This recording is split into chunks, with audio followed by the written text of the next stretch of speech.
Americans head to the polls in less than 50 days. Democrats hope for big wins in the midterm elections, and Republicans are a little worried.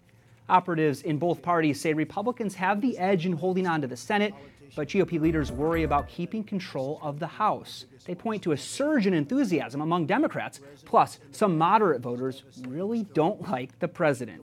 Let's talk about this with Bob Cusack, from editor-in-chief of The Hill. Bob, thanks for being with us again. Hey, Jason. Appreciate it very much. Absolutely. So Democrats are confident that they can win those 23 seats in the House to take control. How likely is that? I think it's likely. It's not a sure thing. After 2016, nothing is a sure thing.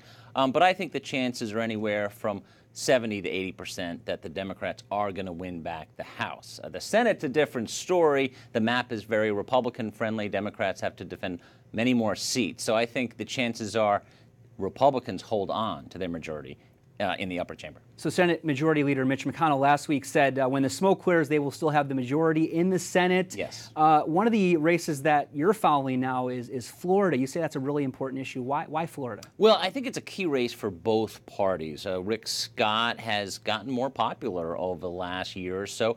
President Trump wanted him in the race, but he's running his own type of campaign.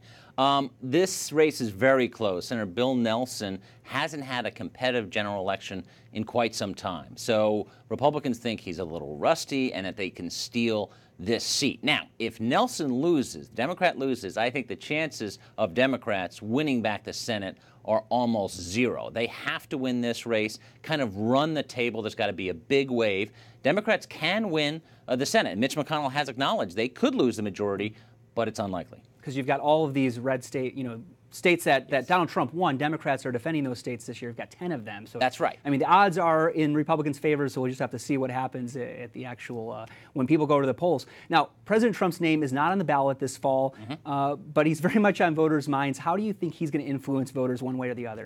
I think the good thing for Democrats, the good news for them, is that most people don't vote for policy. They vote on personality, whether that's for president or in the midterms. Now, the economy is doing quite well, stock market doing quite well. That you would think would inoculate the GOP and their majorities. But usually that's not what does it, especially when the economy's better. More people don't fret about the economy, so they're not thinking about it. They're thinking about other issues. And President Trump has been on the campaign trail talking not so much about the tax law, but about immigration. That gets the base out. So Trump is going to go to these red states that he won more in the Senate than in the House districts. He'll go to West Virginia. He's been there many times. He'll go to Missouri.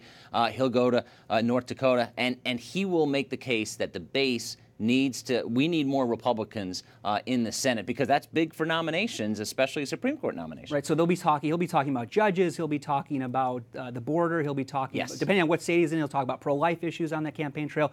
But the economy, I mean, that's always comes back to the economy. I mean, but it depends on where we are in the fall, I guess, with how the stock market's doing and things like that. That's right. And certainly Democrats are saying, well, Obama had something to do with this economy, and Republicans say that's ridiculous. So, but I do think that the economy is the thing that Republicans need to talk about a lot, because as House Republicans, their message is better off. You're better off basically than you were 2 years ago. So stay Republican, keep the Republicans in control of the House and the Senate. But in the House, it's looking quite dicey right now. So what is then the message that Democrats need to win these 10 seats, for example, in those states that President Trump won? Well, I think Democrats have to. They've struggled with a message. They've changed their message a lot. Honestly, in presidential election years, you need a strong message. But in midterms, the message is not as important. So I think they need to say, we need to have a check on President Trump. But some of these candidates say, listen, if it's good for my state, whatever that state is, usually that red state, I'll agree with President Trump.